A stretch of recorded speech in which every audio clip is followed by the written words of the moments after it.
চলে আসলাম মেয়ের বার্থডে ডেকোরেশনের ভিডিও নিয়ে। যেহেতু 12টার পরে ওকে সারপ্রাইজ করবো তাই সিম্পল করে ডিজাইনটা করেছি। চলে এসেছি এটা কসমেটিক্স এর দোকানে। এখান থেকে আরুষির জন্য বেলুন, হাবিজাবি যত কিছু লাগে বার্থডের জন্য সবকিছুই নিয়ে নিলাম। আরুষির আবার ডল খুব পছন্দ, তাই এখান থেকে একটা ডল নিয়ে নিলাম যেটা ওর মামনি গিফট করলো। ফেসবুকে ঢুকলে এই রিবনের বার্থডে ডেকোর গুলো খুব চোখে পড়ছিল।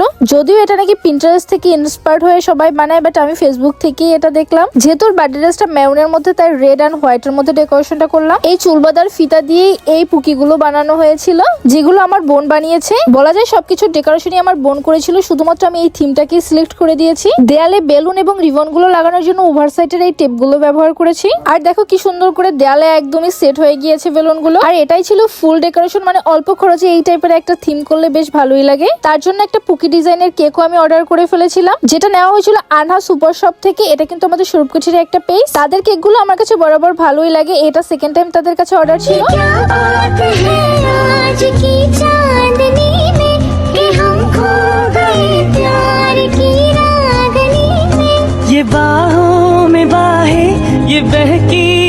আর এটা ছিল মেয়ের জন্মদিন উপলক্ষে আমার রুমের ফাইনাল লুক। মেরা বার্থডে কাল কামিং হে। এই যে দেখো সে একদম রেডি টেডি হয়ে চলে এসেছে। এই ডেকোরেশন প্লাস কেক পেয়ে সে এত পরিমাণে হ্যাপি মাশাআল্লাহ। প্রতি বছরই কোনো না কোনো ভাবেই আমি ওকে রাত 12টার পরে একটু সারপ্রাইজ করার চেষ্টা করি। মাশাআল্লাহ, বাচ্চার এই আনন্দগুলো কখনো ভোলার নাই। হ্যাপি বার্থডে টু ইউ মা। এই হাসিটুকুর জন্যই সবাই মেলা এত কষ্ট করেছি। মেয়ের বাবা তো একদম ম্যাচিং করে মেয়ের সাথে লাল শার্ট পরে নিল। এখন আমরা কেকটা কাটবো। মাশাআল্লাহ, একেই বলে হয়তো পূর্ণতা। দেখতে দেখতে মেয়েটার আজকে 3 বছর কমপ্লিট হয়ে গেল। তোমরা সবাই আমার পাখিটার জন্য একটু দোয়া করে দিও। দেখা হচ্ছে নেক্সট ভিডিওতে। আল্লাহ হাফেজ।